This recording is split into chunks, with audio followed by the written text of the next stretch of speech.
I did lot of work on the chitosan. This chitosan is obtained from the crab shells. When you go to place like Nellore, there are a lot of dyed fish will be there. On the top of the dyed fish, there is a material called the chitin will be there. And when this chitin is there, when you do some sort of a reaction, that will be converted into the chitosan, and it is a biodegradable material.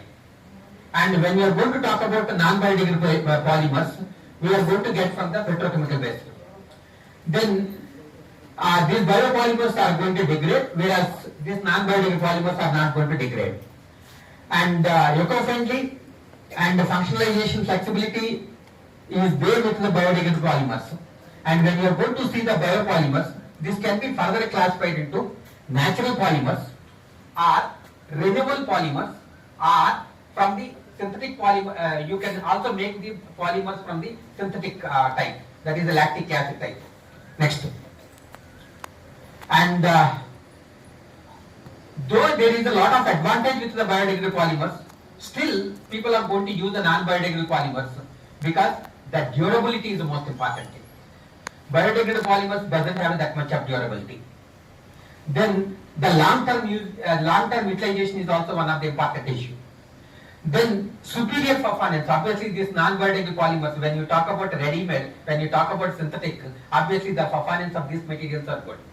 Then the third thing is the cost effectiveness. The cost of these non-biodegradable polymers is cheaper compared to the biodegradable polymers. Then established infrastructure. Whatever the infrastructure is there, whatever the chemical process industry today is there, they have a technology for making of the non-biodegradable polymers rather than the biodegradable polymers. Then when it comes to the biodegradable polymers, and there are a lot of disadvantages are there. The disadvantage is no technology is available for large scale applications. As already I told you, chitin can be converted into chitosan, but the thing is, just the production of the chitosan is not sufficient. What you have to do? You have to do the scaling up. You have to do the scaling up, and that scaling up methods are not available for the biodegradable polymers. And the second problem with the biodegradable polymers is the mechanical strength.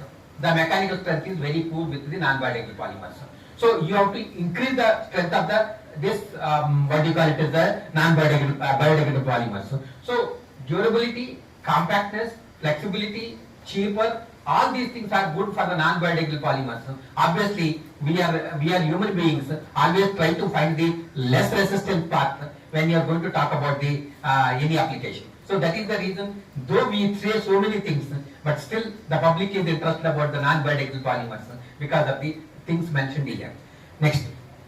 So this biodegradable polymers may be synthetic biodegradable polymers that may be from the biomass, that we are going to get lactic acid, or from the petrochemicals, maybe polycaprolactone, polyvinyl alcohol, polyglycolic acid, and the natural biopolymers, polysaccharides, starch, cellulose, alginate, and chitosan, etc. And when you are going to talk about lipids, it may be glycerides and waxes. When you are going to talk about the proteins, gelatin, casein, whey protein, soya protein, and wheat, gluten, etc. When you are going to talk about polymers produced from microorganisms and bacterial cellulose, polyhydroxyalkanates, polyhydroxybutyrate, polyhydroxybutyrate with the combination. So what I want to tell you, this simple biopolymers itself, lot of classification is there, and each one is having its own applications. Next. So this is what I told you, chitosan is one of the biopolymer, and this chitosan is going to be obtained from the crab shells. And when you take out when you do some sort of a top layer, when you are going to remove on the fish, dyed fish, we are going to get the chitin, and you can take that chitin, you do the acetylation, and we are going to get the chitosan. And the chitosan, the importance of the chitosan is, there is a one material called amine group will be there, NH2 group, and another material called the OH group is going to be there.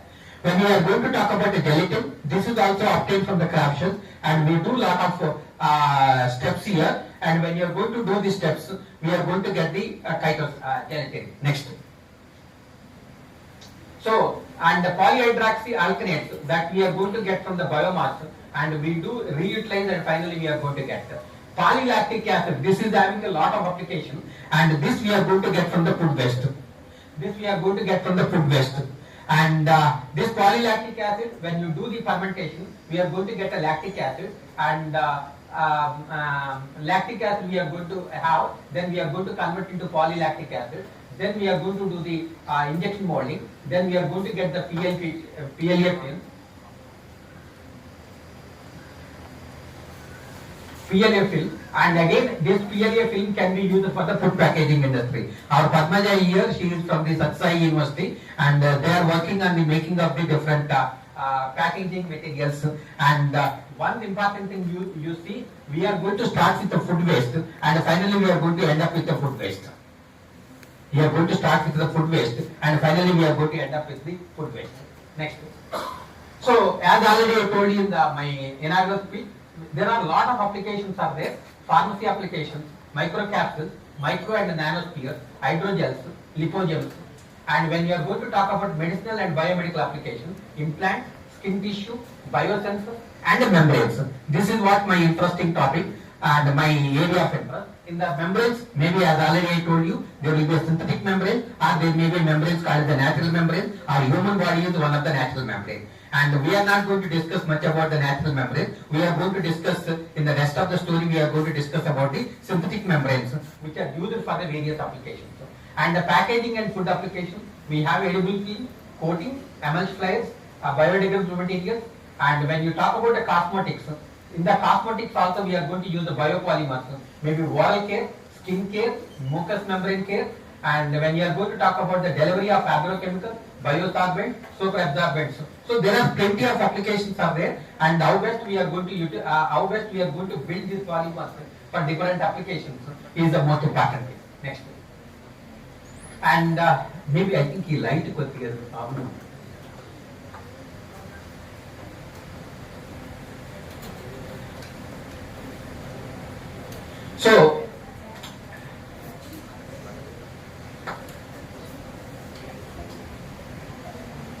So I think this is little better compared to the previous one.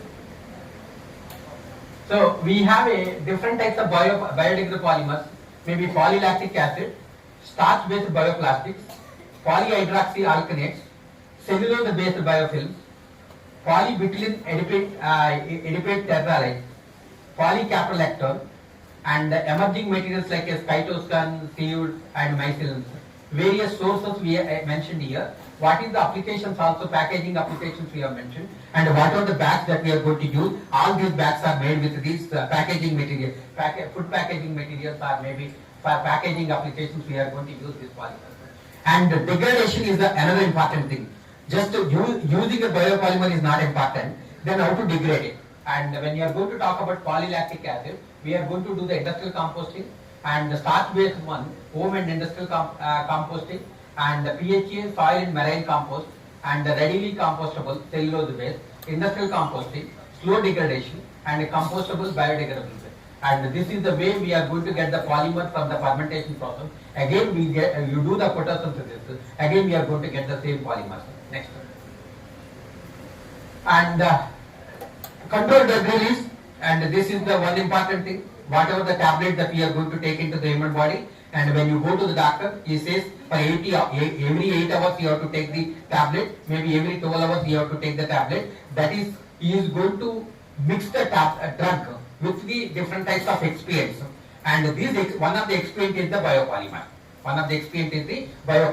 If that biopolymer is not there, immediately whatever the drug that we are going to take, immediately it will be released into the human body, and the human body may not sustain that much of concentration. So when you want to have the controlled drug release, obviously we need to have an excipient, and one of the excipient is the biopolymer. And in recent times people are talking about the nanorobots, particularly for the cancer applications. So in these nanorobots, what we do, we take the drug and we keep it in the robot, and that robot is made with the biopolymer. It will be kept in the human body. Now this nanorobot, once it is entered into the human body, it is going to look at the concentration surrounding within the body. If the concentration is reduced, it is going to release the drug.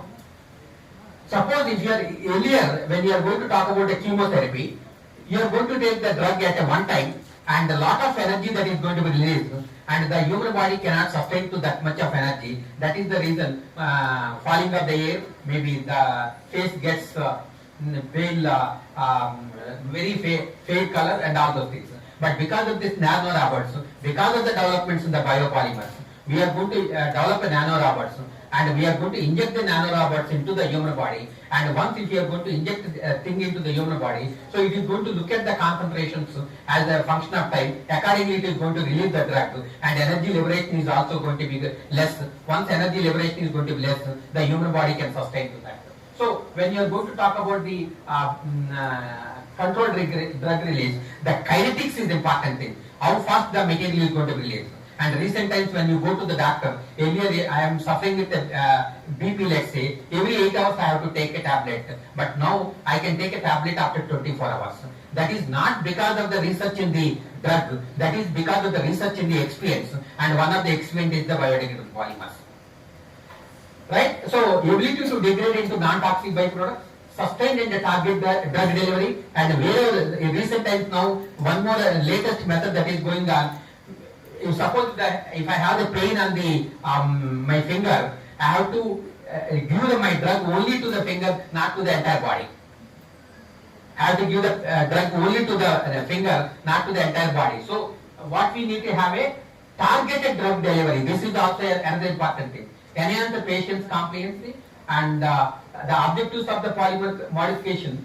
As already I told you, the mechanical strength of these materials are very poor. So we need to have a controlled degradation rate, improve the mechanical property, enhance the hydrophilicity and hydrophobicity. Maybe people who hydrophilicity means water loving, hydrophobicity means water hating. And hydrophilicity means the material will allow the permeation of the water, and hydrophobicity means the material, the water will not be permeated through the material. So you have to control the hydrophilicity as well as the hydrophobicity, and drug polymer interactions is important thing, and we need to have a enabled targeted or stimuli response delivery, and these are the various applications when you are going to talk about the applications of biopolymers and the polymeric nano carriers for different applications. Next. So this chitosan can be used, maybe arginate can be used, gelatin can be used, starch can be used, collagen can be used. So maybe polylactic lactic acid can be used, polyglycolic acid can be used. So there are various things that can be used for the application purpose. Next. So as already I told you, the mechanical strength is one of the important issue. When you compare with a biodegradable polymer with the non-biodegradable polymers, the mechanical strength is one of the important things. To improve that mechanical strength, to improve the durability, to improve the efficiency, biodegradable polymers can be modified. How you are going to modify? Blending of the two polymers. Blending of the two polymers means we can have the PLA, polylactic acid, that can be combined with the polyethylene glycol. And the material, whatever the material that we are going to get, it will be flexible, it will be, the tensile strength is going to be increasing. Sometimes what we do, cross-linking. There is a one chain will be there, there is another chain will be there. These two chains are separate. But now I can add some chemical. What this chemical will do, it will create a bonding between the one chain with the other chain with a covalent bonding, so that the chain length is going to, the chain symmetry is going to be changes.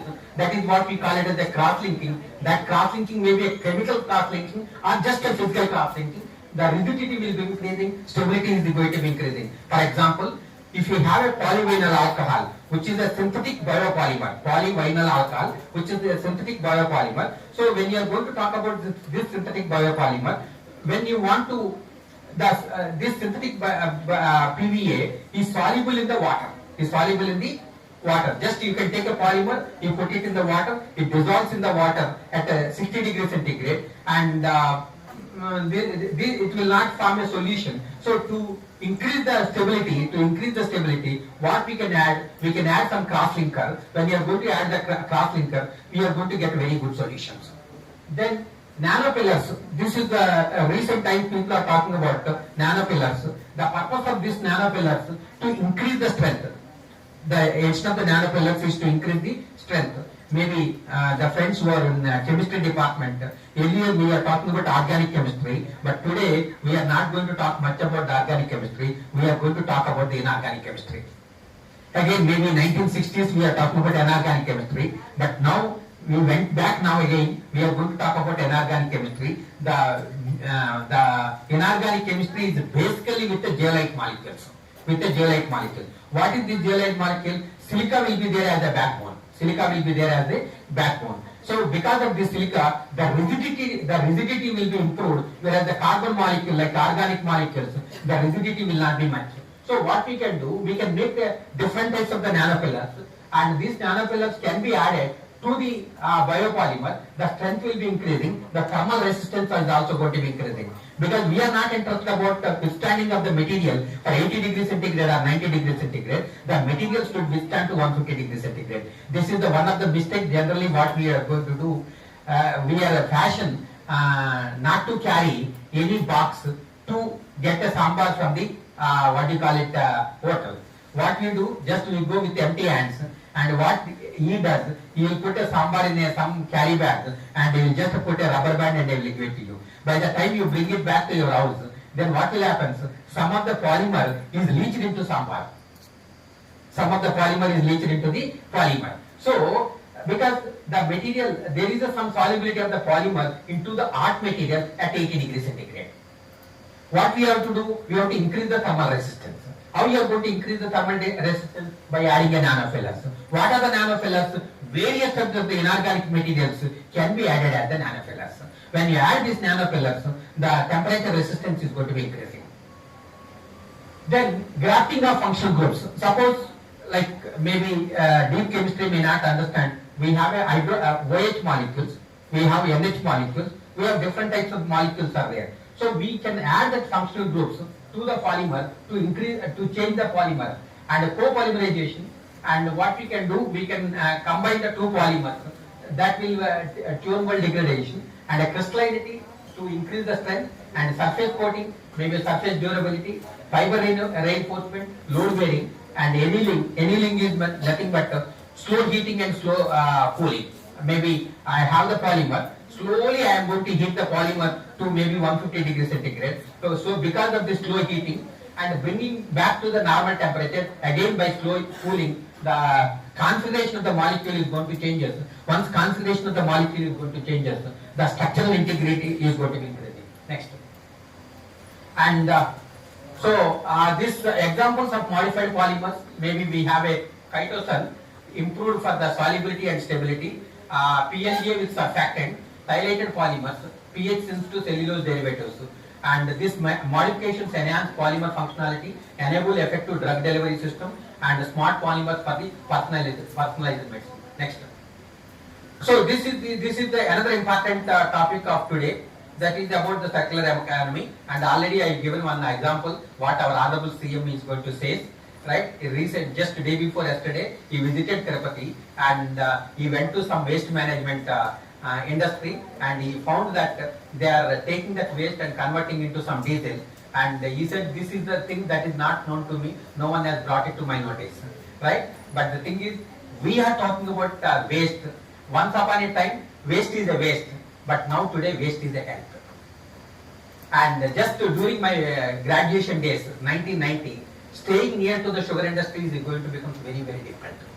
Staying near to the sugar industry, very, very difficult, because you have a sugar cane. After crushing the sugar cane, extracting the sugar, still some sugar will be there in the cane, that we are just throwing it outside the industry. And because of that 0.5% of presence of sugar, that will be fermented and it will be converted into the alcohol. It is going to give a lot of smell, and people, it is very difficult for the people to stay near to the alcohol, sugar industry. But today, if you ask any sugar industry to give this molasses or waste cane sugar, no one is ready to give, because that they are going to use as a raw material for the production of the ethanol. So once upon a time it is called as a waste material, but that is going to become one of the important material. And not only that, maybe you know how to make a paper. How to make a paper. We have a wood. Wood basically contains the two materials. One is called as the cellulose, other one is called as the lignin.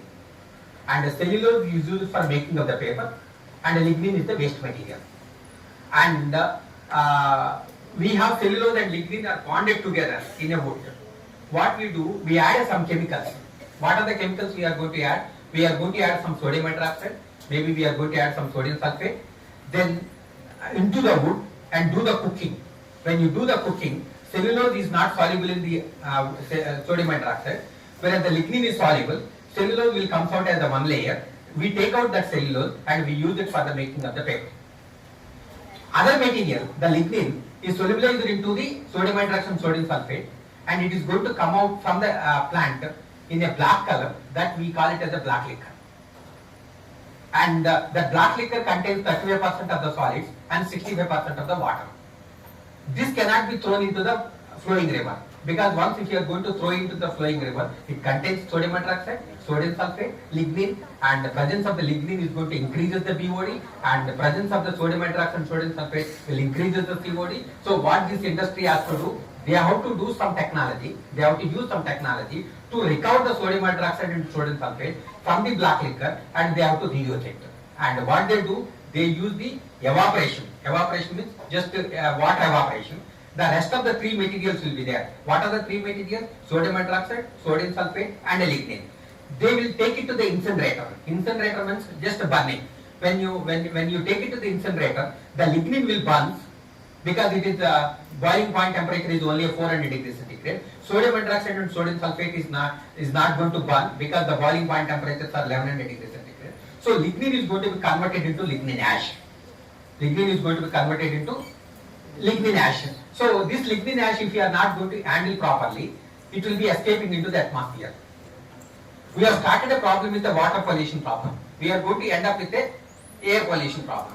So to avoid this, we have done a lot of work with the membrane technology. Again, the membrane is the polymer, which is crucial for the separation process. We have combined with the microfiltration, ultrafiltration, nanofiltration. We are able to recover the lignin. We are able to recover the lignin. And what is the use of the lignin? Lignin can be used as the adhesive. Lignin can be used as the adhesive. Not only the adhesive, these B pharmacy students or maybe pharmacy people, they are going to make the lignin in the laboratory to make as a drug expiates. They make it as a drug expiate. Are you following that? We are just destroying the lignin.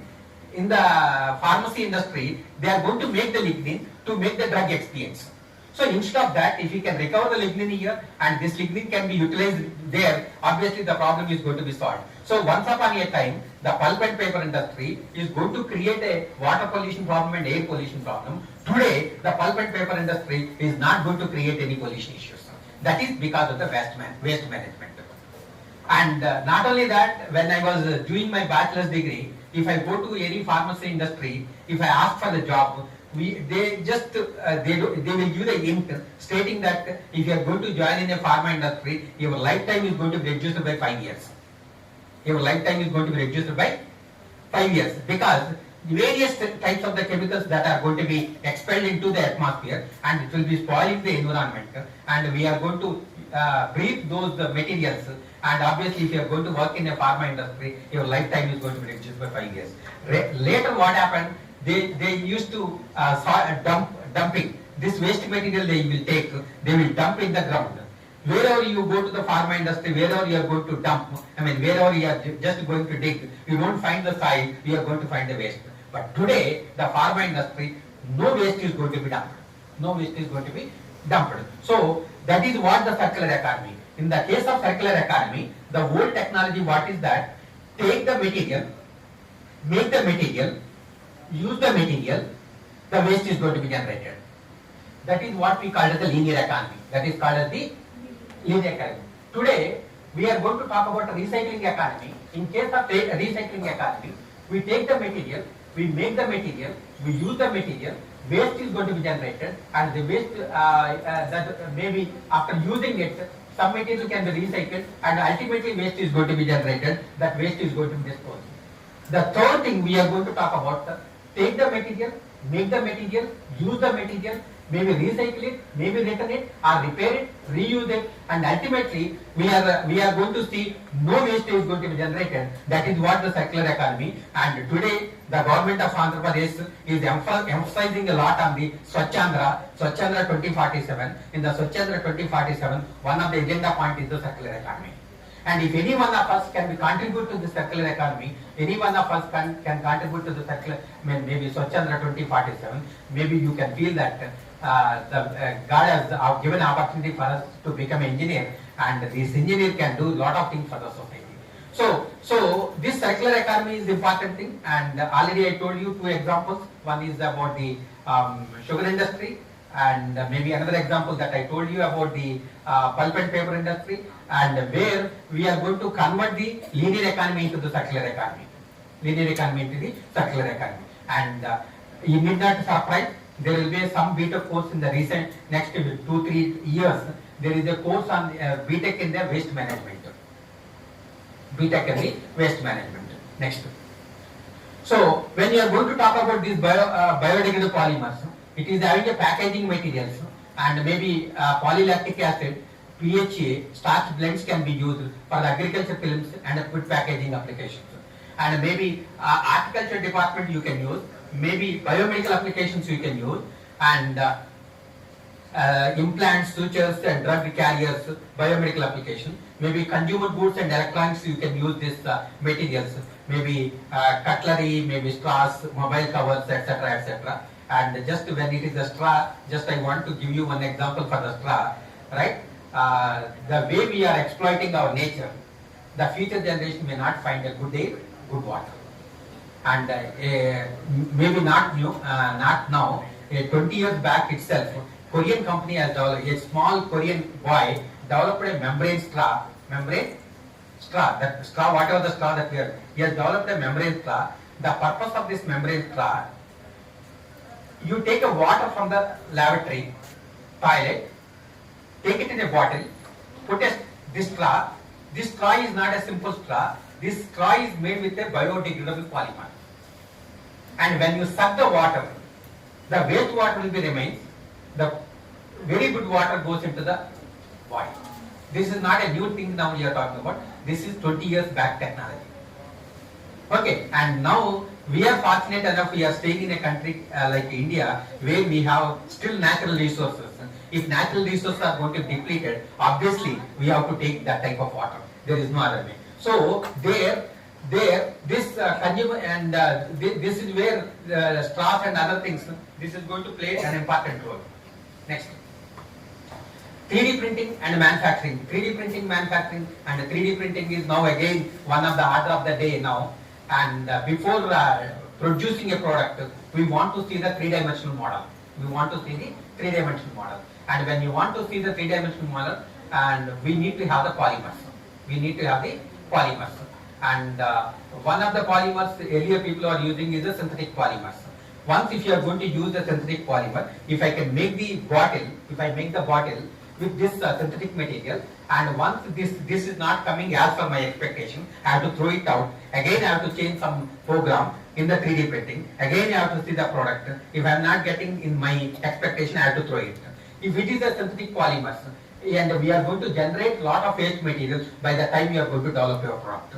Instead of that, if you are going to use the biodegradable polymers, right, use multiple times, and finally we are going to get a bottle, and whatever the waste that we are going to get, that is the biodegradable. Biodegradable means because of the action of the microorganism, it will be converted into carbon dioxide and water and biomass. Again, this biomass can be taken to produce the biopolymer. So that is what the 3D printing and manufacturing company, and PLA, polylactic acid based filaments, can be used for the additive manufacturing. And similarly food waste management, and maybe wastewater treatment. That is what now I am going to talk a lot about the wastewater treatment. Construction and civil engineering. Construction and civil engineering, maybe temporary sheds if you want to make, and the temporary sheds can be made with these biopolymers.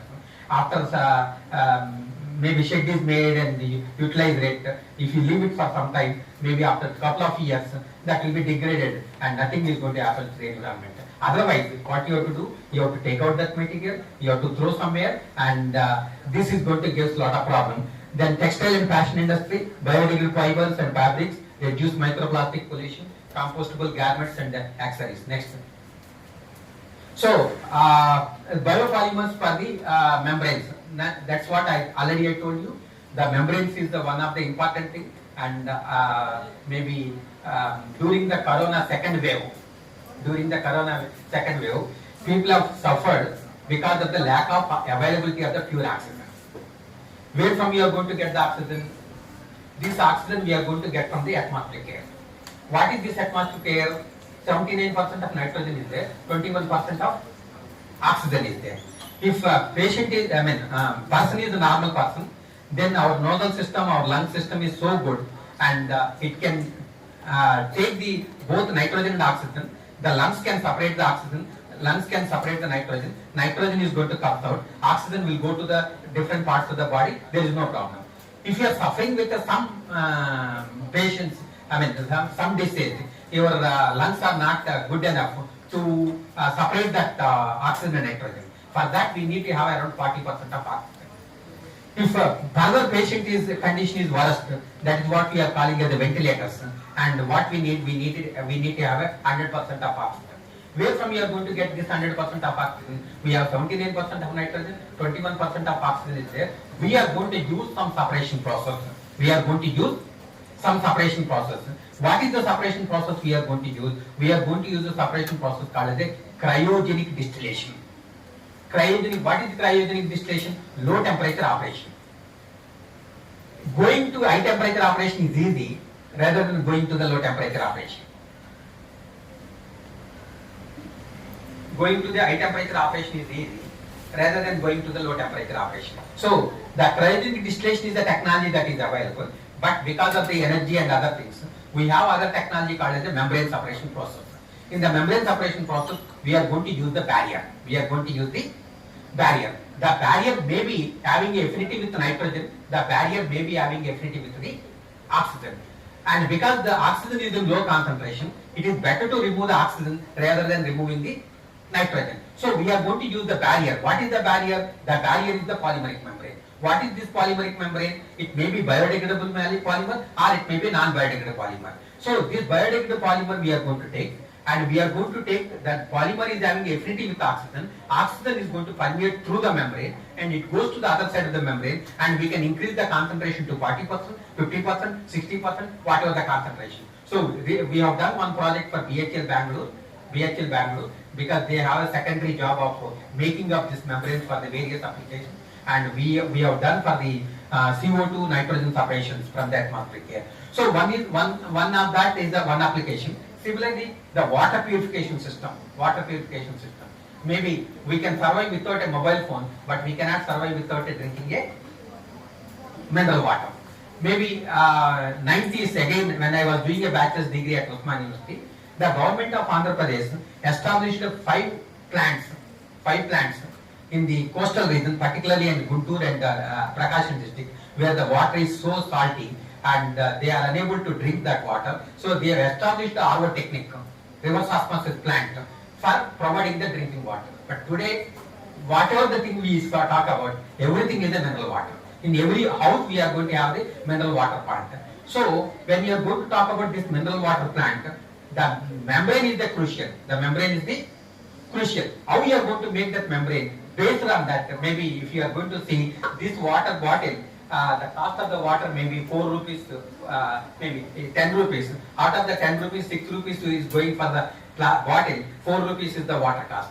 So same half liter of water I can even get for 0.5 rupees. Same water I can get for the 1 rupee. Same water 1.5 rupees. Where this is going? This is going towards the technology what we are going to choose. If you are going to use a membrane with the highest purity levels, obviously the cost is going to be increasing. The crucial part in that membrane technology is the membrane. What is this membrane? This is the polymeric membrane. What is this polymer? It may be biopolymer or it may be non-biodegradable polymer. So the rest of the story what we are going to see, one application, I am not going to take all application, I am just going to take one application. I am trying to explain use of this biopolymer for esterification reaction. Next. So when you are going to talk about industrial applications of these membranes, maybe we have a gas separation, maybe air filtration, petrochemical industry, food and beverages, wastewater treatment, organic solvent, maybe mineral and mining, maybe food packaging industry. Not only that, I told about the medicinal applications, particularly about the kidney failure cases. So these are the industrial applications of the membrane, and here what we are going to do, we are going to have the membrane, we are going to put the material with high pressure, and the material is going to pass us through the membrane, and the contaminants will be rejected by the membrane, and we are going to get the material with a high quality material. Next.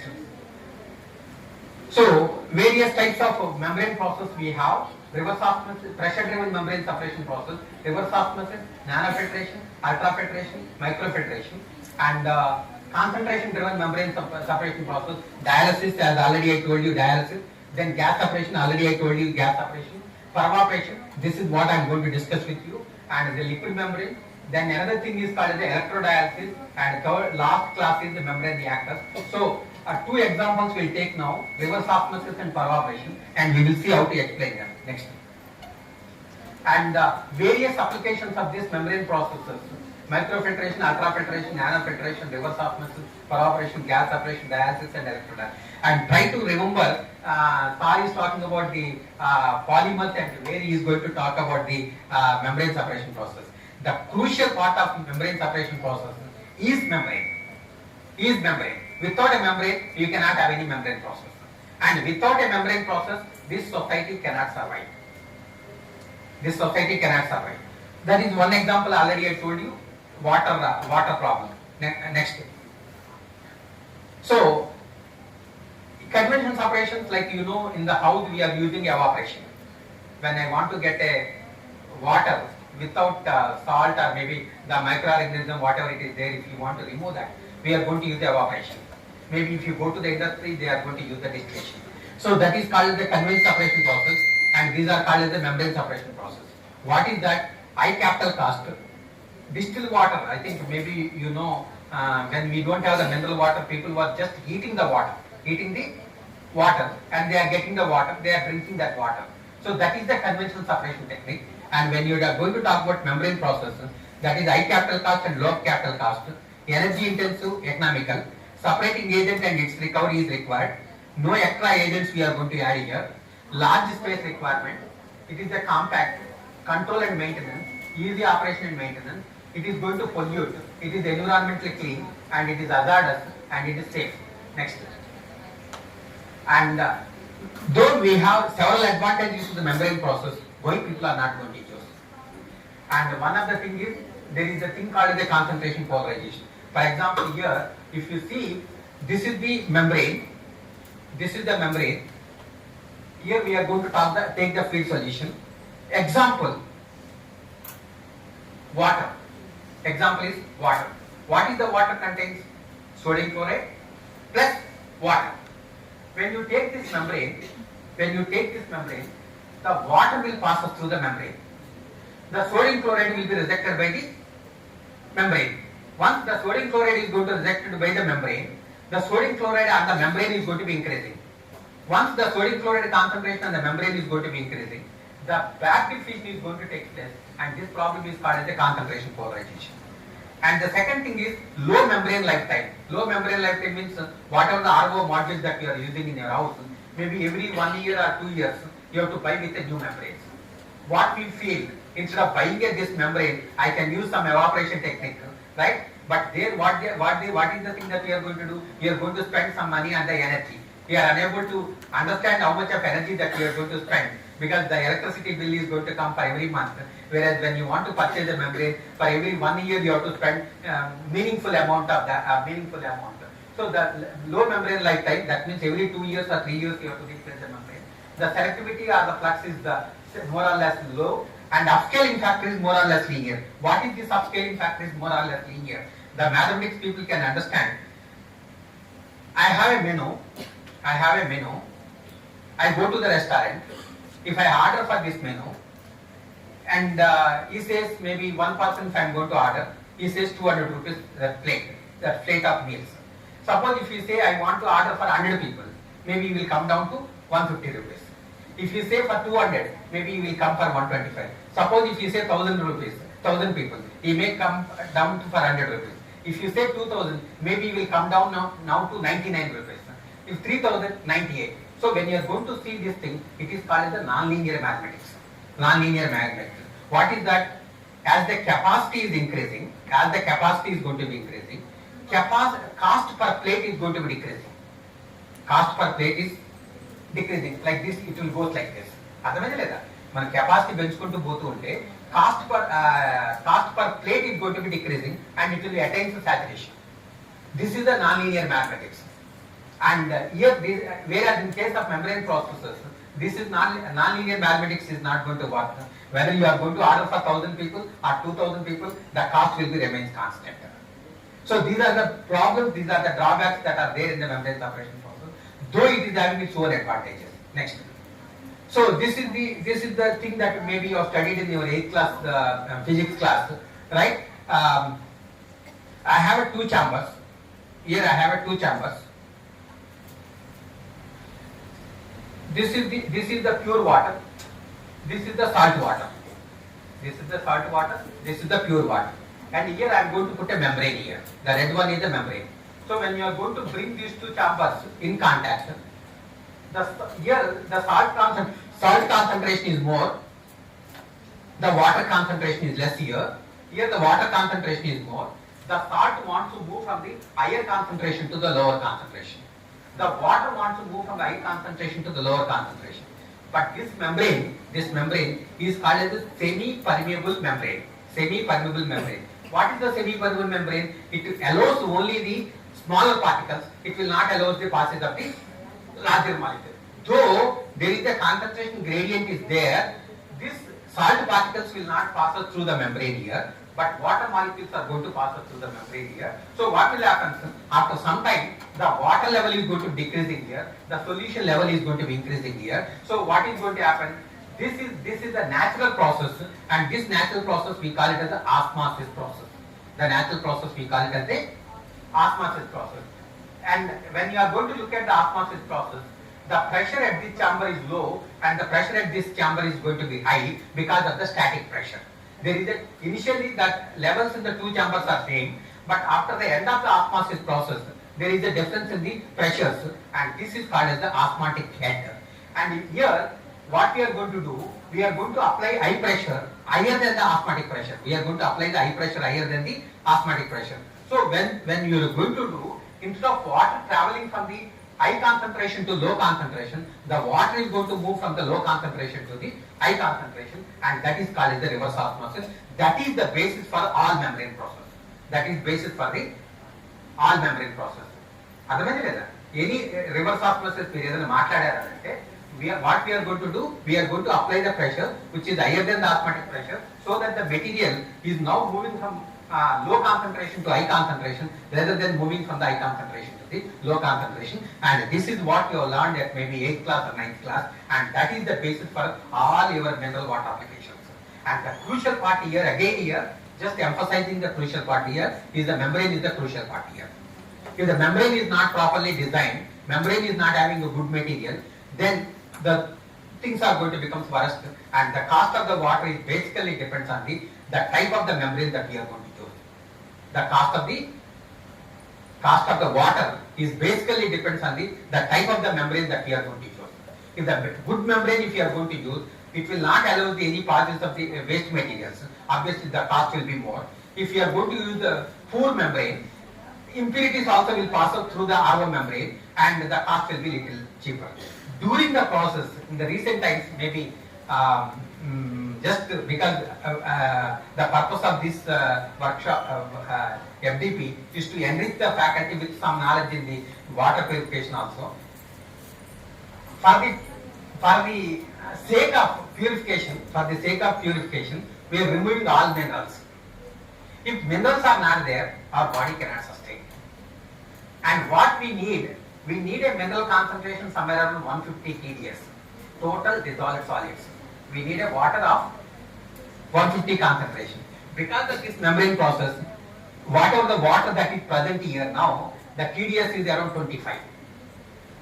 Your body requires 150. In the process of purification, we are reducing the mineral concentration to low level, 25, and because of this ladies, whatever the complaint they are making, knee pains, all these knee pains are happening because of the type of the water that we are drinking.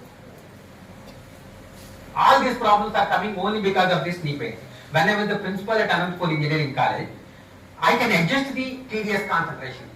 I can take the same membrane, I can vary the engineering parameters, I can increase the TDS concentration. Instead of 25 to, I made it to 100. The next day all girls came to me, they complained, sir, saying that, sir, water is not good. Deliberately I have done, to increase the TDS. What I did, I varied some of the membrane parameters, increased the TDS from 11 to 25 to 100, and the taste is not going to be good, but that is the body is required. There are a lot of complaints from the girls side, and somehow I can convince my own students. I was unable to convince other students. But today what we are going to talk about, we are going to talk about the Kangen water. Kangen water. Kangen water, we are not going to use any membrane there here. We are going to use the electrodes. And whatever the water that we are drinking here, the pH of the water is 7. The pH of the water is 7. It is the neutral water. Neutral water is not good for the body. And what we need alkaline water. Gastric troubles and other things are going to come just because of the water that we are drinking. So what we need the water of pH of around 8.5, and that is what we are calling as the alkaline water. That is the black water. When you are going to see that color, black color, our body will not accept it. But that is the water that we have to take. Instead of spending money here and there, try to purchase this Kangen water. Maybe the flattened electrodes will be there, and take the water. You are going to get varieties of the water there. Acidic water you are going to get. That boring water TDS will be around 400. TDS will be 400, and to reduce that 400 TDS to water that can be drinkable, we are using the RO process. Because of this RO process, we are getting some other problems like knee pains and other things. So instead of that, what we can do, we can use this electrode process. And we are going to get 5 varieties of the water. What is the 5 varieties of the water? We are going to get a water of pH 2 that can be used for washing purpose, cleaning of your burton and other things. And 8.5 pH water, you can use it for the drinking purpose. 11 pH we can use for some other purpose. But the cost of the machine is a little higher, right? Around 1.5 to 2 lakhs is there. But initially, if you can invest that much of money, I am very sure that we need not to spend much money on these knee pains. Right? So this RO, whatever the RO, the crucial part in the RO process is the membrane. Next. There is another thing that we call it. There are varieties of the membrane process I told. Another membrane process that we are talking about is the pervaporation process. What is this pervaporation process? This is used for the separation of the liquid mixes. I told you already, gas separation, oxygen and nitrogen separation. This is the liquid separation. What is the liquid separation? Maybe ethanol and water. Ethanol and water. And ethanol and water is one of the most important solution today because of the government policy of adding ethanol into the petrol and diesel to reduce the carbon footprints. Ethanol, earlier ethanol means people say only drinking purpose. But now we are not going to use ethanol for the drinking purpose. We are going to use the ethanol to blend with petrol and diesel. Why we need to blend with the petrol and diesel? To reduce the carbon footprints. When you are going to burn petrol, we are going to get CO2. When you are going to burn diesel, we are going to get a CO2. But when you are going to burn ethanol, CO2 will be released. But when you want to manufacture ethanol, again we require CO2. The net moles of the ethanol formation and ethanol burning, the net moles of carbon dioxide release is going to become 0. This is what the interest of our government of India in 2021 Environmental Day, our Honorable Prime Minister said by 2026, by next year, everyone has to add ethanol into the petrol and diesel to reduce the carbon footprints. And happily, to say happily, already we reached the target. Now, what is our target now?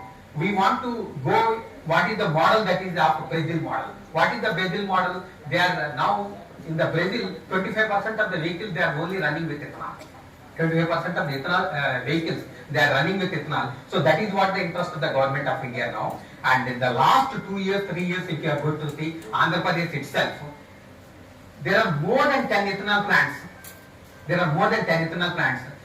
Came into the existence in the last 2 years itself. And recently, someone wants to start at the Gadwal. There was some opposition from the public. Because of this, we are going to get and this. But in this, you cannot avoid that.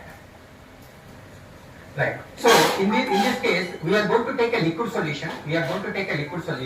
And the liquid solution, you can see there are green dots, there are red dots are there, equal dots are there, green and red.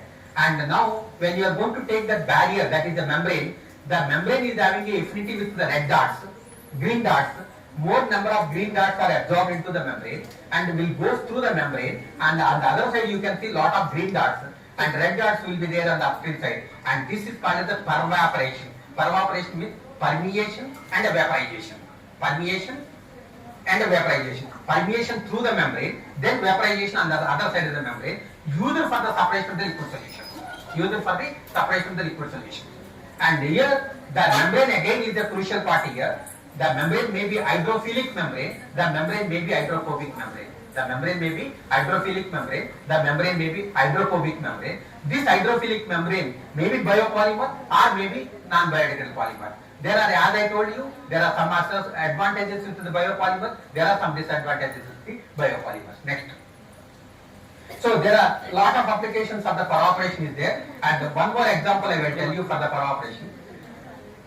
In December, I want to have a mango juice.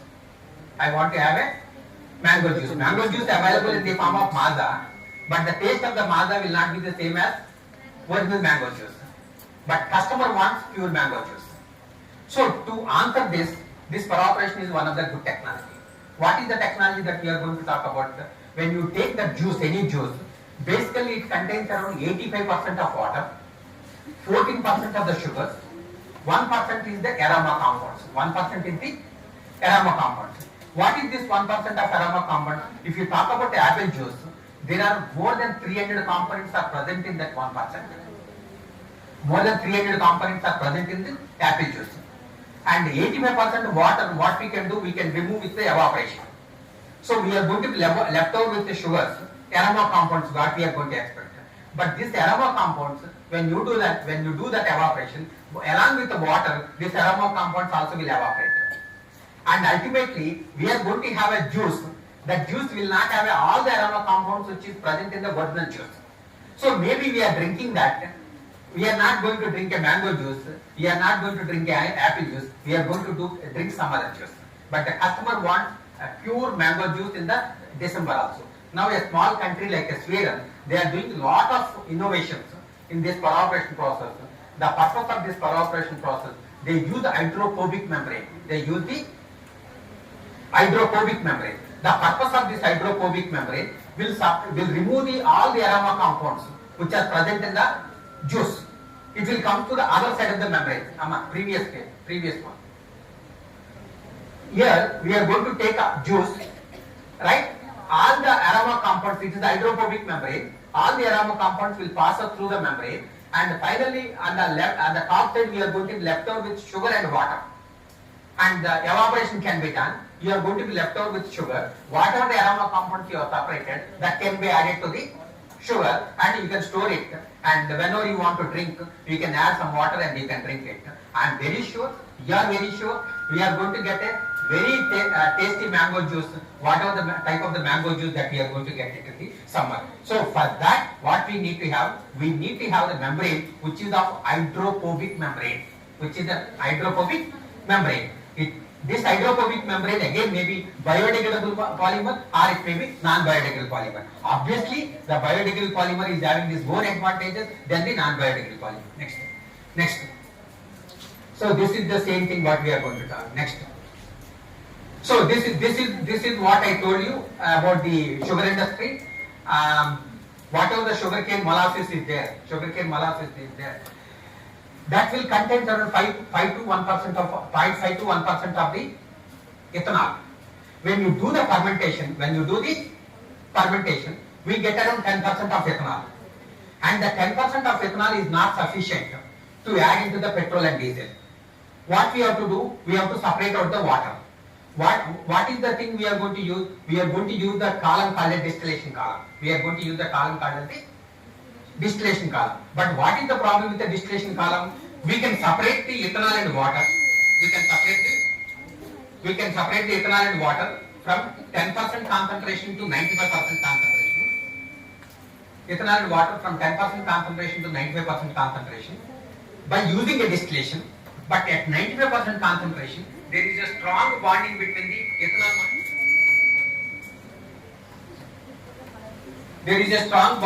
ethanol molecule and the water molecule. The breakage of the bonding between ethanol and water is going to become difficult. We are going to have only 95% of ethanol. But what we need around 99.6% of ethanol. What we are going to use in the conventional separation techniques, we are going to use the azeotropic distillation, or we call it the extractive distillation. In case of azeotropic distillation or extractive distillation, we are going to add the third component. What is the third component we are going to add? Benzene we are going to add the third component. So, whatever the separation that we are going to do, finally there will be traces of benzene will be there, and because of this benzene traces, if you are going to consume that ethanol, people are going to die. And alternatively, what we can do, we can use the pervaporation. With hydrophobic membrane, because 10% concentration of ethanol we are getting, 90% concentration of water we are going to get when you do the fermentation. So that we use the hydrophobic, allows the ethanol to pass through the membrane. So ethanol concentration can be increased to 20%. Now that ethanol 20% concentration can be subjected to the distillation, and we are going to get 95% of ethanol there we are going to get. That 95% of ethanol, 5% water is there. We are going to use the hydrophilic membrane. What is this hydrophilic membrane is going to do? Allows the passage of the water. Whatever the 5% water is there, that will pass out through the membrane. We are going to get 99.9% of ethanol we are going to get it. And this is what it is required for the petroleum industry. So instead of using a distillation, azeotropic distillation, we use a pervaporation, distillation and a pervaporation. Obviously, the mathematical people from the mathematics and people from the computer science are required to do the optimization calculations. At the beginning, as I told you, the engineering means it is not a combination of chemistry, physics, mathematics. It is a combination of chemistry, physics, mathematics and the economics. Ultimately, what you have to do, you have to look at the economics. And already I have done a lot of work on the genetic algorithms to solve the optimization problem, and 3 of my students got a PhD with only genetic algorithm taking the same problem. Next. And similarly, removal of VOC from water, and this is when you go to any laundry, just cleaning of your clothes, we are going to use a dry cleaning technique. We don't use the water. What we are going to use? Methylene chloride as the solvent. So the water which is coming from the laundry contains a methylene chloride, and if the small concentration of methylene chloride is there, it is so toxic. So obviously we need to have some technology. That technology can be used with the pervaporation. Next. So this is the one more thing that we can do. Next. No, previous one. I think there is some slide is missing. Next. Okay. What we have done there, we have done a lot of optimization studies, and we proven that the multi-component separation is cheaper than the binary separation. What is this multi-component? If I have 4 people, I have to put more efforts to separate them. If I have 2 people, I can just do something, I can separate both the people. Similarly, when I have 4 components, separation is going to become very difficult with the conventional separation technology. Whereas if I have two components, separation is going to be easy. But what we have proven there, separation of 4 component mixer is cheaper when you are going to use the membrane technology like the pervaporation compared to the binary system. And this is the last thing that I am going to talk about, esterification reaction. And this is the one important reaction. I think many of you know, acid plus alcohol gives rise to ester plus water. A plus B gives rise to C plus D. A plus B gives rise to C plus D. And this reaction, maybe if you can recall your intermediate matter chemistry, it is not a forward reaction, there is a backward reaction also. What is this backward reaction? A plus B gives rise to C plus D. As the C and D concentration is going to be increasing, the backward reaction is going to take place. And in the raw materials are going to react, produces the product. As the product concentration is increasing, as the product concentration is going to be increasing, that backward reaction is going to be taking place, the raw materials are going to be produced. So ultimately, no conversion is 100%. No conversion is 100%. Maybe we are going to get 75% conversion or 70% conversion. So that is called as the esterification reaction. Acid plus alcohol gives rise to ester plus water. What is the use of this ester? There are varieties of the esters that we are going to have. We have ethyl acetate, methyl salicylate, isoamyl acetate, propyl ethanolic, butyl butynate, and benzyl acetate, octyl ethanol, methyl butynate. So what is the thing that we are going to use? Solvent is used in the nail polish. Ethyl acetate. What is this methyl acetate? It is the wintergreen oil or pain relief gels. What is this isoamyl alcohol acetate? It used in banana flavor. And what is this propyl? This one. This is the pear fragrance. And this is the pineapple taste. This is the jasmine scent. This is the organic or fruit scent. And this is the apple-like odor. So ester is the one of the important component that will provide the smell, that will provide the taste, that will provide the odor, that will provide the weight. In almost every chemical we are going to use, whatever the food product that we are going to talk about, we are going to use the ester. What is the disadvantage with this esterification reaction? This esterification reaction is the reversible reaction. This esterification reaction is the reversible reaction. As A and B are going to react, C and D are going to produce. As C and D concentration increasing, the backward reaction is going to take place. We are not going to get 100% conversion. We are going to get around 75% conversion or 80% conversion. That is called as the thermodynamic conversion. That is called as the thermodynamic conversion. Now, what is our interest now, today's class? We want to overcome the thermodynamic conversion. We want to overcome the thermodynamic conversion. How to overcome that thermodynamic conversion? Next. And the reversible reaction is going to limit the conversion, slow reaction kinetics, water sensitivity, separation difficulty, side reaction, catalyst issues, reactivation. Maybe the people from the chemistry can understand. Methane plus methane. We talk about a methane coupling. Methane coupling. Methane coupling means methane plus methane gives rise to ethane. Our interest is to produce ethane. Methane plus methane gives rise to ethane.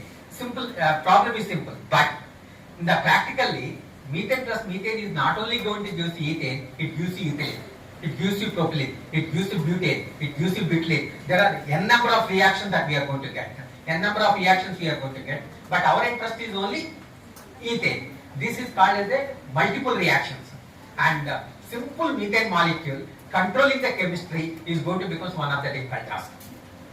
So similarly here, it is the reversible reactions. And reversible reactions, because of this reversible reaction, there is the thermodynamic limitations are there, kinetics are very slow, side reactions are going to take place, the corrosion things are going to take place. We have to overcome all those things. Next. So why research is required in the esterification reaction? We have to improve the reaction efficiency and conversion rate. Conversion rate means 75%. Now I want to go to 90%. I want to go to 95%. Maybe greener and more sustainable synthesis methods I need. Optimize the catalyst, integrate with the separation technique. What is this integrating with the separation technique? As already I told you, pervaporation process. What I can do, A plus B gives rise to C plus D, where D is the water. Now I will keep a membrane there. The water that is going to produce in the reaction, if we can allow the passage of the water through the membrane, the water concentration is low. Once water concentration is low, the backward reaction is not going to take place and we can overcome the thermodynamic limitation. So what we need, integrate with the separation techniques and reduce energy consumption in byproduct formation, support bio-based ester production. Next. So that is what we call as the membrane reactor. Membrane reactor, reaction and the separation is taking place in a single reactor, single reactor. Basically what we have to do, reaction is going to occur. After the reaction is over, the separation we have to do. But what we are doing now in the case of membrane reactor, the reaction and the separation, we are going to take it in a single unit. That is called as the membrane reactor. That is called as the membrane reactor, and this is the starting point for the process intensification. This is the starting point for the process intensification. The people from the other branches also understand what is this process intensification. Recently, when we have attended the meeting conducted by the Honorable Chief Minister, we are talking about the quantum technology. The size of the computer, with the, whatever the quantum technology that we are going to talk about, the size of the computer is almost size of this room. Maintenance of that computer is going to become very difficult. IBM is going to develop that computer, and the cost of the computer may be around 250 crores. So similar to that, when I was doing my masters at IIT Kanpur, there was 4 supercomputers were there in the entire country, and one of the supercomputer was there at IIT Kanpur, and it was there in a computer science department. People from the other branches, we are not even allowed to enter into that room. And what we used to do, we do the window watching. Right? Just to go there, what is the supercomputer, how it is going to function. That's what we are going to see, the window watching. But today, what we have laptop, and a laptop can do the same job what supercomputer can do. Today, what laptop can do, a supercomputer, whatever the supercomputer can do, a laptop can do the same job. Or even now, the advances in mobile phones are taking place. All computations can be done in mobile phone. Right? Now, what has happened? In the last 30 years, we were able to reduce the size of the computer. We were able to reduce the energy requirement. We are able to reduce the space requirement, but we are going to get the same yield and same efficiency, and this is called as the process intensification. In every area of research, process intensification will be there. In every area of research, the process intensification. So here also, in the case of membrane reactors, the reaction and the separation is going to take place in a single unit. The reaction and the separation is going to take place in a single unit. What is that reaction and separation? Right? Here we have the A plus B. A is the alcohol, B is the acid. A plus B is going to react. C plus D we are going to get. What is the C? C is the ester and D is the water. This membrane, whatever the membrane that we are going to use, this is the hydrophilic membrane. The water will pass through the membrane. When water is going to pass through the membrane, the concentration of water in the product side is low. The backward reaction is not going to take place. This backward reaction is not going to take place. Only the forward reaction is going to take place, and we can achieve 100% conversion. Already, one of my PhD students has proven already that using a specific membrane, it is possible to get 100% conversion in a esterification reaction. Next. So, removes water continuously, shifts the equilibrium towards ester formation, enhances conversion and yield, improves the reaction rate, allows lower reaction temperature, minimizes the side reactions, enables integral reaction separation process, and saves energy versus distillation. And you can see this is the reaction time, this is the conversion. If you are going to talk about any simple ordinary reactors, we are going to get around 70% conversion. If you are going to use the membrane reactors, we are going to get around 80%. Now if I can change the type of the membrane, this will go further and further. Next. This is the target map. Someone wants to work in the esterification reaction. Next. Fast again.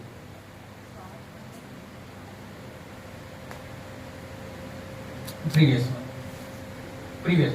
So this is the target map. If someone wants interested to work in this esterification reaction, this is where we have to start with the technical barriers. The technical barriers is the choice of the membrane material and fillers, and the choice of the catalyst, and do all these things. Ultimately, we have to develop a membrane which is called as the mixed matrix membrane that will use you higher conversion rates. Next. So, the selection criteria for the polymer esterification, it should be whatever the polymer that we are going to use. It will allow only water permeation. The swelling resistance means maybe like suppose if you just fallen, there was a wound. What will happen, sir? It will be swelling is going to take place. Once swelling is taking place means that what is going to happen? The water content is going to be increasing. If you want to remove water, that what we do in the olden days, they used to take a coconut ash. Coconut shell they are going to take. They burn the shell. They are going to get the ash, and the ash they are going to apply the wound where we are going to have the swelling. what will happen? Whatever the water that is present, that will be absorbed by this coconut ash and the swelling is going to be reduced. Similarly, in the case of membrane processes, we have two liquid components. What are the two liquid components? For example, ethanol is there, water is there, and because of the affinity with the membrane, the water and ethanol is passing through the membrane, the swelling is going to be taking place. Once the swelling is going to take place, water permeation is going to take place. Along with the water, ethanol permeation is also going to take place, and we are not going to get the required concentration. So the swelling resistance is important, and thermal and chemical stability. Maybe most of the reactions we are not going to carry out at room temperature. You may carry out at 100 degrees centigrade. If you are going to use the ordinary polymers, they may not withstand to 100 degrees centigrade. So similarly, mechanical strength, the strength of the mechanical strength of the polymer is also going to be good. Hydrophilicity, the water loving characteristics, modifiability, and what we want to get, high flux and selectivity, film forming ability, biodegradability, all these things are important for the selection of the polymer. Next. So when you talk about the membrane literature, when you are going to talk about thousands of polymers are available. Thousands of polymers are available. What polymer you have to choose for what application? That is the order of the day. There are huge number of polymers are there. Thousands and thousands of polymers are there. What polymer you have to do for a given application? Selection of the polymer is going to become very difficult. So for the selection of the polymer, we are going to use these models called as the solubility parameter, Lorry-Agin theory, free volume theory, solution diffusion model, donor acceptor, fixed law of diffusion. Based on this, we can select a particular membrane and we can work further on that. Next. So these are the methods how you are going to select the membrane for a given application. Next. And there are varieties of the membrane materials we have. Maybe polymeric membranes. This is the PVA, PEB, PEMS, and inorganic membranes, zeolite, silica, aluminium, mixed matrix membranes, polymers, inorganic pillars, etc. Composite membranes, thin film layers and porous, and biopolymer based membrane, chitosan, sodium alginate, and starch blends. This is what our interest is now. There are varieties of polymers are available for the esterification reaction, and presently what we are working on this area. We are going to take some biopolymers and we want to make films and we want to test for the esterification reaction. Next.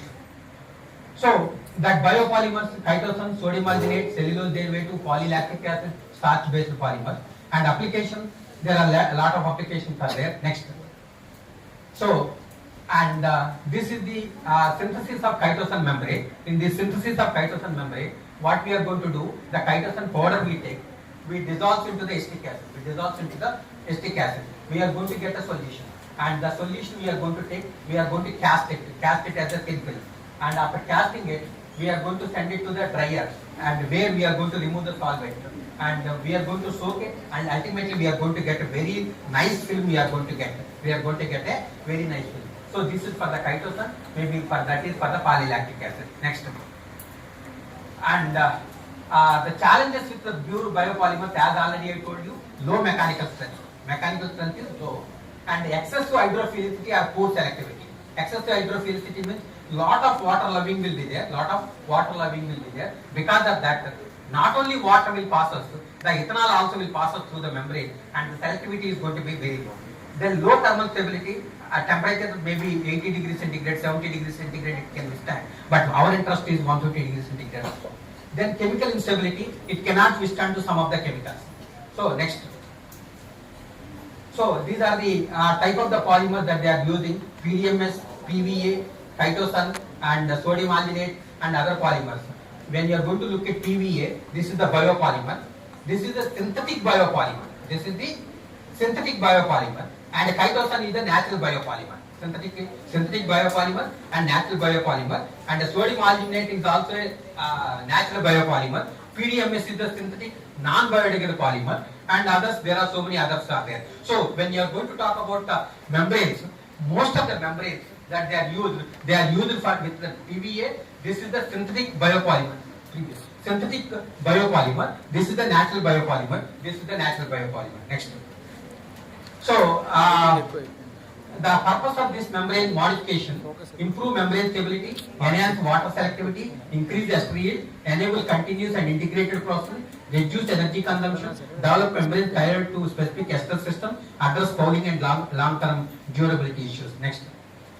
So, to improve the mechanical strength, that's what our interest is, that improve the mechanical strength, we can do the biopolymer blending. We can take two polymers and we can blend it. We can do the cross-linking. We can add some chemical agent that will combine the two polymer chain, surface grafting, plasma and UV ozone treatment, nanopellar incorporation. Nano materials we are going to prepare. These nano materials are inorganic materials. As already I told you, there is so much of importance now it is there for the inorganic materials rather than the organic materials. Example, if you are suffering with a dental problem, when you go to the doctor, he will do the filling of cavity. In the filling of the cavity, what he will do? He will put some calcium type of things, and very cheap. But now instead of that, you can go for the zirconium as a metal. You can go with the gold as a metal. That whatever the teeth that you are going to put, the teeth we are going to prepare with the different materials. So inorganic materials are having a lot of applications now because of the rigidity. So these nanopillars we are going to incorporate into the membrane. Example, we are going to have the chitosan with the zeolite, with the PVA addition, and we are going to make some MOE of embedding pillars in biodegradable material, layer by layer coating, thin film coating, annealing. This is what I already told you. Next.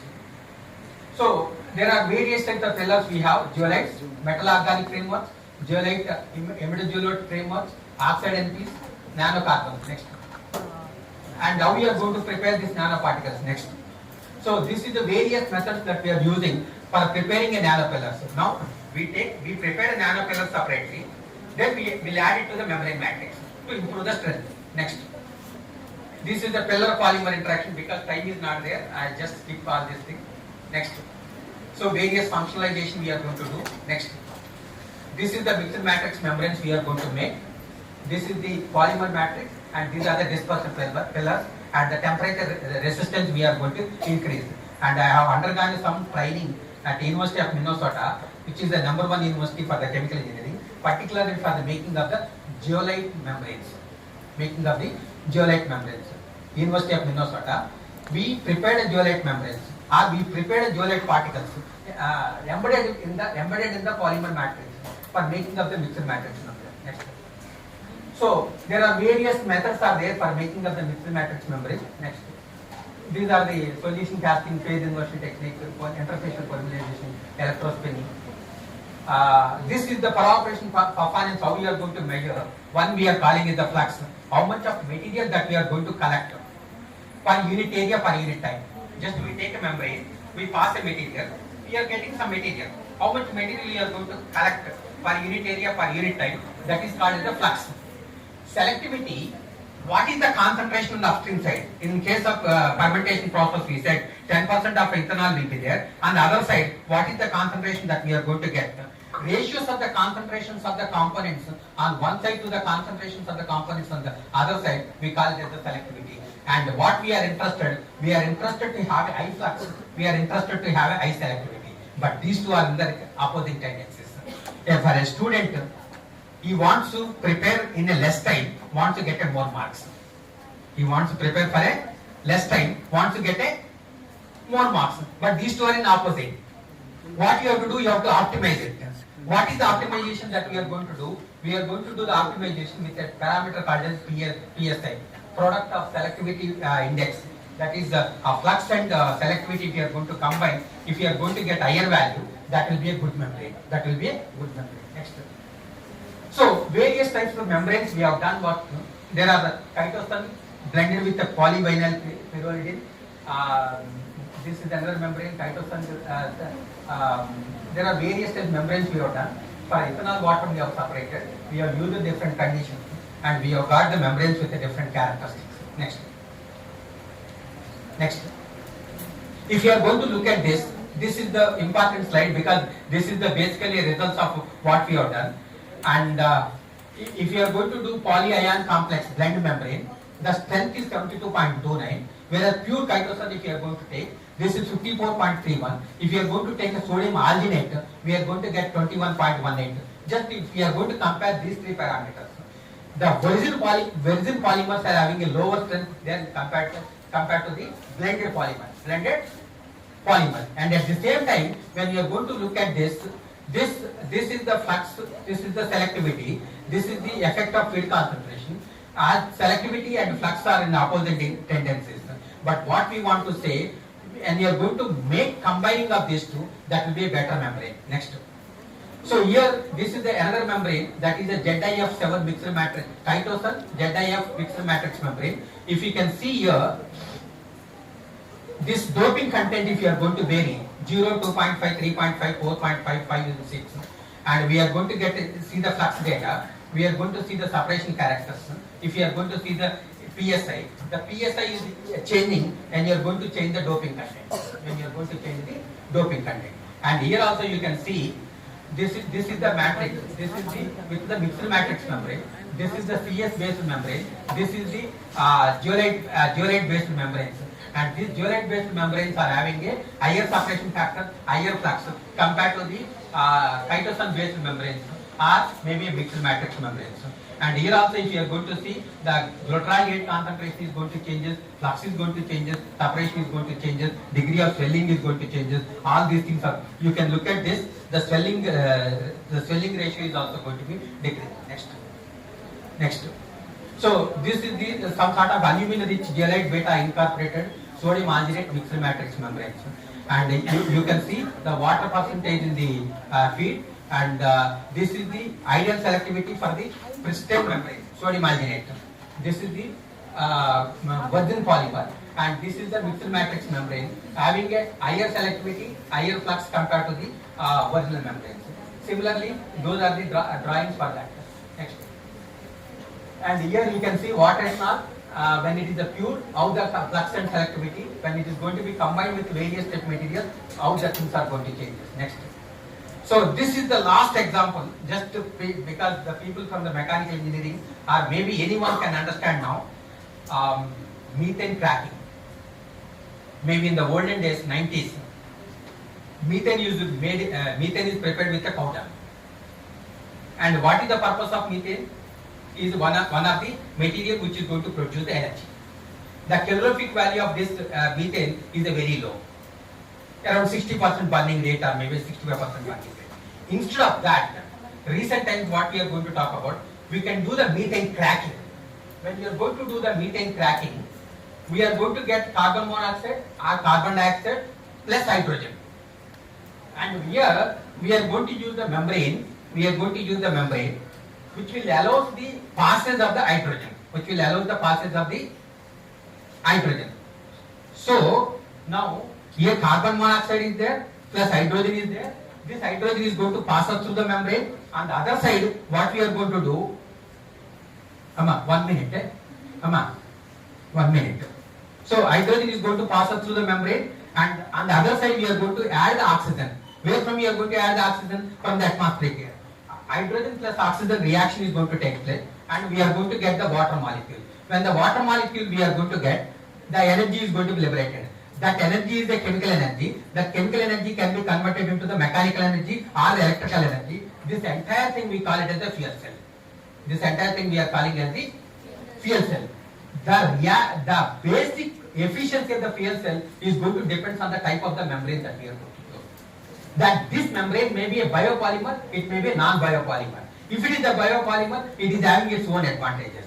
But the problem with the biopolymers is lack of mechanical strength, lack of other things that can be modified by adding the different types of the pillars. Blending, cross-linking, grafting, functionalization, different things can be done, and we can improve the membrane performance. And obviously it is going to be there. And recently we proposed one project to the railways, ourselves, IIT Kanpur and IIT Madras. What we have proposed, we are going to take hydrogen molecule, we are going to take oxygen molecule, the reaction we are going to carry out, this is the H2O is going to form, energy is going to be liberated. Now this H2O molecule we are going to take, H2O molecule we are going to decompose. When you decompose H2O molecule, again we are going to get the hydrogen and oxygen. Then we are going to cycle it. We take hydrogen and oxygen, make the reaction, energy is liberated, that energy we are going to use for the running of the locomotive, and water molecule is going to form. The splitting of water molecule we are going to do. When you want to split the water molecule, you have to supply some energy.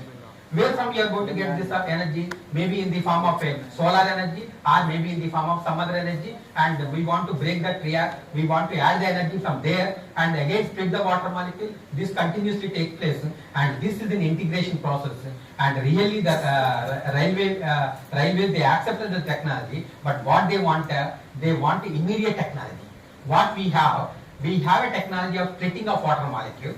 We have a technology for the formation of the water molecule, but integration is going to take 1 or 2 years, and they don't want to wait that much of time. They got some other proposal from the Tata Institute of Fundamental Research, and that was given. So what I want to tell you, people particularly we are working on the energy area. This is the one of the important area, and this technology was developed by one of the Japanese boy who is a 15 years old. A Japanese boy who is 15 years old, he has developed a fuel cell which gives you 1 kilowatt hour power. Same thing, he has not done anything. Just he has taken the methane cracking he has done. He has taken hydrogen permeable membrane, and the hydrogen is passed through the other side. Then he has taken a compressor and passing oxygen on the other side, and the reaction is going to take place. Energy is going to be liberated. That energy is a chemical energy. He has converted that chemical energy into the mechanical energy or electrical energy. 1 kilowatt hour power he was able to produce, and this 1 kilowatt hour power is sufficient for family consists of 3 to 4 people. And that was developed by a Japanese, a 17 years or 15 years Japanese one. And technology is already available. And next. So, as already I told you in the beginning, this is the project supported by the ROSA, Rashtriya Vichitra Shiksha Abhiyan, and two of the students, Koteshwari, and she is a faculty at RGUKT, assistant professor at RGUKT, and Samina, she is a regular student working with me. So both of them are working in this particular area, and they contributed a lot for the development of this presentation. Next. So biodegradable today and sustainable tomorrow. This is the thing finally I want to just give to all of you. Really, I am thankful to every one of you for patient listening. Maybe it may be new to for some of the people. It may be easily digestible for some of the people. But that is the reason I did not talk much about the chemistry part. I did not talk much about the technology part. Wherever I can put it, I just kept it. And maybe the people who are in the mathematics department, that's what I understand from Maripriya. There are some participants in the mathematics background. If you are interested, you can work together for making of that ethanol water plant. There we need not to do anything. Membranes are available, and what we have to do the optimization studies. We have to do the optimization studies. Nothing else we have to do. And we are doing lot of addition of the nanopillars. We are making nanopillars in the laboratory. We are mixing with the membrane and polymers. We are making a composite membrane, and we are using that composite membrane for the things. Just last example I will give you before closing this. When I was doing my PhD at IIT Kanpur, one of my friends was doing a PhD in mechanical engineering. He is working in the area of making of aeroplane wing. Making of aeroplane wing. You know what is aeroplane wing. But the problem with the present aeroplane wing is the weight of the wing is very, very high. Weight is very, very high. Once the weight is very, very high, the fuel requirements will also be very high. So what we want to do, what he wants to do, he wants to make a composite layer. He wants to make a composite layer. How he wants to make a composite layer? He wants to take 7 materials. He wants to take 7 materials. One material above the other material he wants to coat it. And third material is one of the polymer. One of the polymer. One metal sheet undi, inko metal sheet undi, దాని మీద plastic sheet వేయాలి. Plastic sheet వేయాలంటే ఏం చేయాలి? మనం plastic తీసుకొని polymer తీసుకొని దాన్ని హీట్ చేస్తే మెల్ట్ అయిపోతుంది. మెల్ట్ అయిపోయిన తర్వాత దాన్ని తీసుకుపోయి కోట్ చేసేసి మనకు ఒక కాంపోజిట్ లేయర్ అవుతుంది. But the problem is the metals are unable to withstand the temperature of 300 degrees centigrade. The melting temperature of the polymer is 300 degrees centigrade. So he was getting a surface which is an uneven surface, and there is not proper surface. There is no proper interface between the metal and this polymer. He went around several places. several places, and he could not find the solution for this problem. And one day we are having a dinner in my house. I was also doing my PhD at that time. Just we are chit-chatting, and I said, Siva, what is the status of your PhD? Then he said, sir, this is the way I struggled and I am unable to move from here. Then I said, instead of going for a multicasting technique, means multicasting technique means polymer is melted. Instead of going for multicasting technique, you go for the solution casting technique. Solution casting technique means take a polymer, dissolves in a solvent. What is the polymer he was taking? ABS polymer. What is this ABS polymer? Acrylonitrile, butadiene, styrene, and the toluene is the solvent. He has taken now ABS polymer, he dissolved into the toluene at what temperature? 30 degrees centigrade. He was able to get a nice solution. He has taken that nice solution and cast it onto the metal plate, and the solvent is evaporated. Proper surface he has got it, and there is no unevenness, and perfect composite structure he has got it.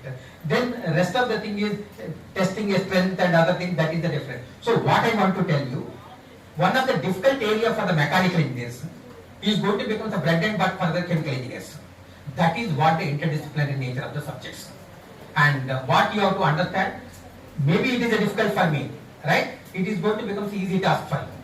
So you have to identify your team like that. You have to continuously doing a research in that area. And another important, generally, this is my personal experience. I always says canteens are best research centers. That means that don't go to the canteen every time, but the canteens are best research centers, because we cannot go to each and every room. Faculty, there are so many faculty are there, we cannot go to each and every faculty room. But when you go to the canteen, when you are going to sit across the table, when you are taking a cup of tea, when you are going to share your problem, right? Maybe it is a difficult task for you, but it is going to become one of the easiest tasks for the other department. That is what I have done. One of the area of the work that I have done by joining with the people from the nuclear physics department. Estimation of the sizes of the pores which are present in a membrane in the pervaporation process. I was unable to do it because the size of the pores is in angstrom units. I don't know what technology I have to use, what instrument I have to use. When I was talking to one of my friends, he belongs to nuclear physics. He did his PDF in Professor H.C. Verma lab. I think many of you know Professor H.C. Verma, particularly the young generation knows about H.C. Verma. What are the books he has written, that is a Bible for the JEE prepared students. And recently he got a pharmacy award also. So he was working in H.C. Verma lab, and they are working in a technique called the positron annihilation technique. Using that positron annihilation technique, we are able to measure the pores.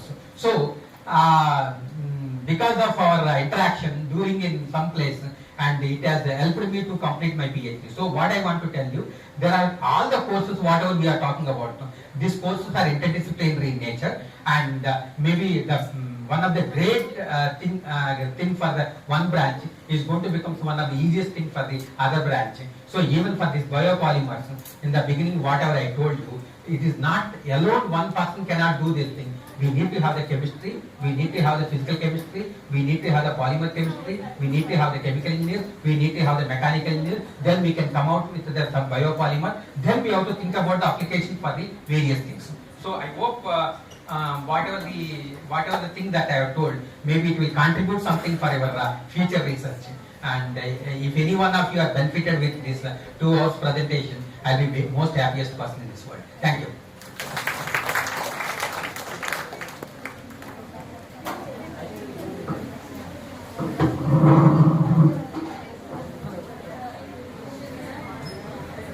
Any questions?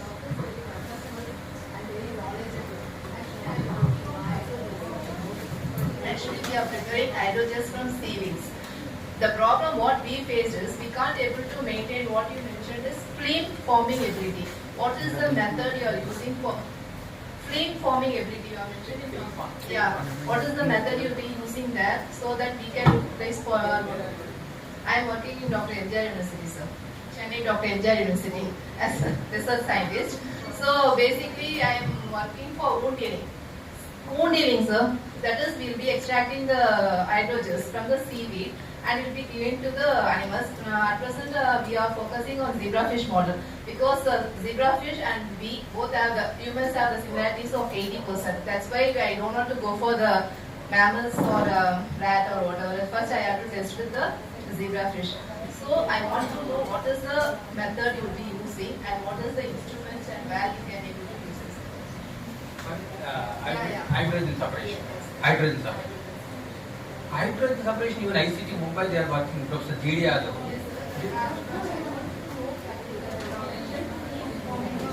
Film farming everything. But you have to look at the different polymers and you have to look for that.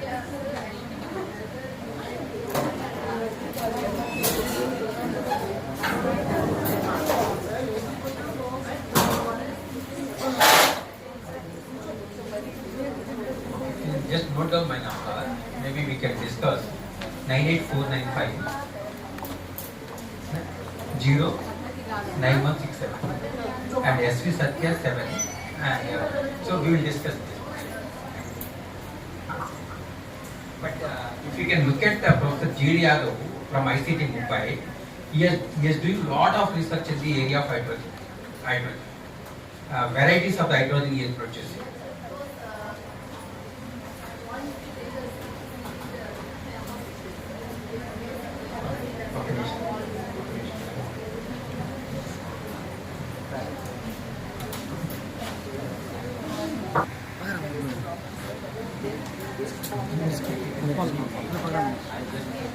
Even if I am unable to answer, I can connect with some of my friends. I think Dr. Sridhar is there from my ACD. He is doing a lot of work there, and one professor is there in Cochin Institute. Prof is also working in that area. And next month I am going to Malaysia for one international conference conducted at Asian Institute. If I know even problem, I can talk to him and I can do whatever the best I can.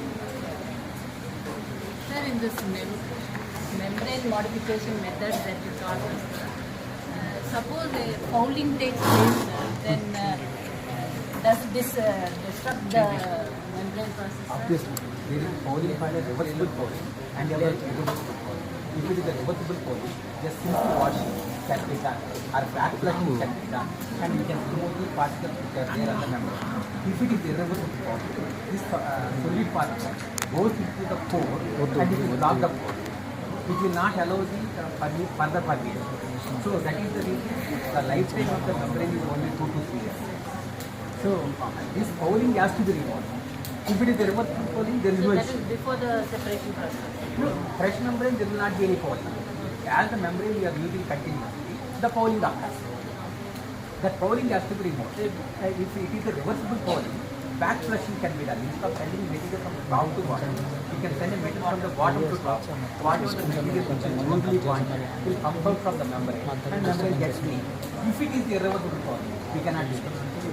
So what we have to do, we have to modify the polymer, we have to add the fillers and we have to reduce the irreversible fouling so that make it easier, so that the life cycle is better. So here we have a solid particle, we have a pore. Solid particle is there, pore is there. There is interaction between solid particle and pore. If I can reduce that, irreversible fouling is going to be reduced. How we are going to reduce? Polymer chemicals. So other than the liquids like the ethanol and water, anywhere else will the separation go? Any liquid solution can be separated. Other than liquids, sir, any Gases I told you, water I told you, and dialysis I told you, and electrodialysis process where we have a salt and a water, and we put the electrodes, we put the membrane. The salt is going to split into ions. Ions will be moving towards anode and cathode, and pure water we are going to get it.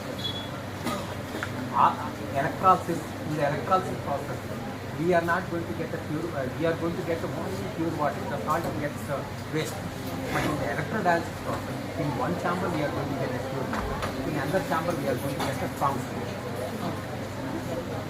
Even the splitting is going to take place, again they are going to combine. In one chamber the concentration is going to be splitting, in another chamber the concentration. Ion exchange membranes they are going to do. And development of the ion exchange membrane depends on ion exchange. Right, depends on the ion. and the esterification process. Yeah. that all those chemicals that we're using for this food preparation process, does it have an adverse effect on health? In food preservatives, we are adding esters and other things. But our interest is that not in that area. Our interest is how to increase the separation, how to increase the conversion in esterification reaction. So, But does it have any adverse effect? obviously it will have some effect because these are the synthetic materials. So, that is not our interested story here. Our interested story is how to increase the conversion of a esterification reaction by using a membrane reaction. And get the natural flavor. Get the natural. Still any questions? Really very wonderful session, sir. I would like to express my gratitude to Professor S.V. Satyanarayana, sir, for delivering an amazing and enlightening session, sir. Thank you very much, sir. On topic applications of biodegradable composites in pervaporation and membrane reactors for esterification reactions. Sir, your presentation was a clear, concise, and provided valuable insights into the applications of biodegradable polymers. The session was engaging, and we are really thankful to your effort in making the topic accessible to diverse audience. Once again, thank you for sharing your expertise with us, sir. Thank you so much, sir.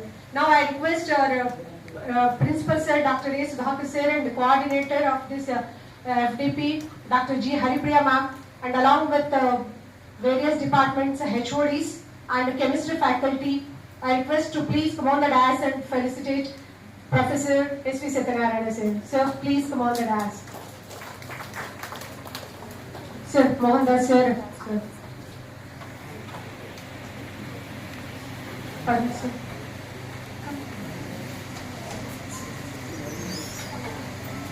Chemistry.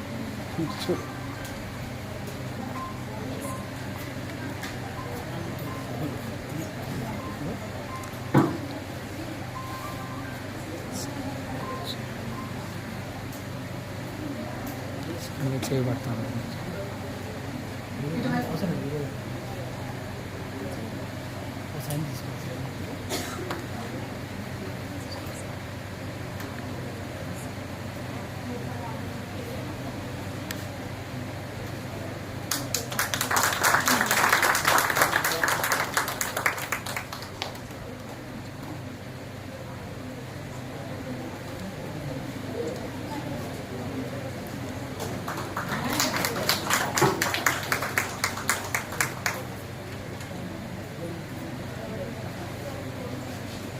Now it's time for vote of thanks. I request Mrs. I. Suman Gopinath, Assistant Professor and English of HNBS, to propose the vote of thanks.